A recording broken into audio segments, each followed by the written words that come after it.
Tapatang kay Soto at AJ Edu sa Japan Basketball League, inaabangan ng Pinoy fans. Excited na ang dalawa na magkaharap sila sa Japan Basketball League. Magandang laban ito. Pero bago natin umpisahan, ay suportahan mo naman ang aking channel.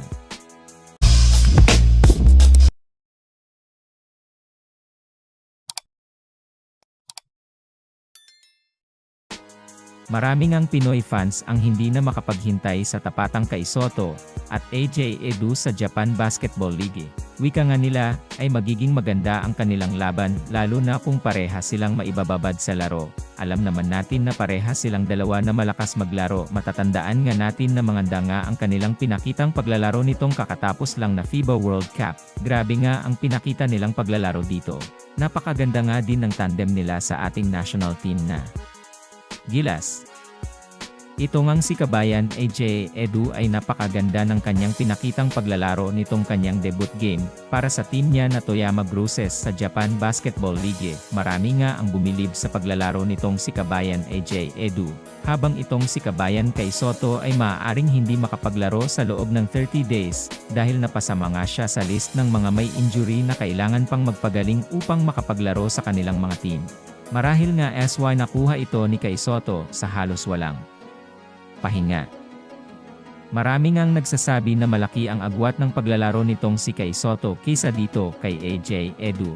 Alam naman natin na maliit lang ang agwat ni kay Soto pagdating sa height, ngunit kung sa bilis at lakas sa paglalaro ay lamang itong si Kabayan AJ Edu.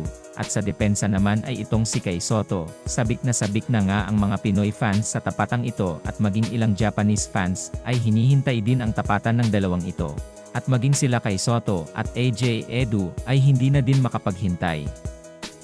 Sa tingin nyo mga kaibigan, sino ba talaga sa kanilang dalawa ang malakas maglaro ng basketball, si Kabayan kay Soto ba o si Kabayan AJ Edu?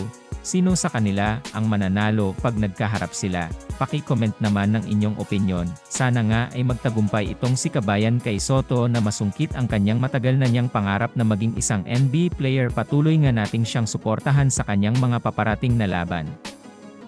Sana nga din ay magtagumpay ang mga Pinoy sa kanilang mga larangan at maiwas sa mga injury at makamit din sana nila ang gintong medalya. Proud na proud kami sa inyo. Patuloy nga nating suportahan ang mga kababayan nating naglalaro ngayon sa iba't ibang dako ng bansa, at patuloy nga nating subaybayan ang kanilang mga laro.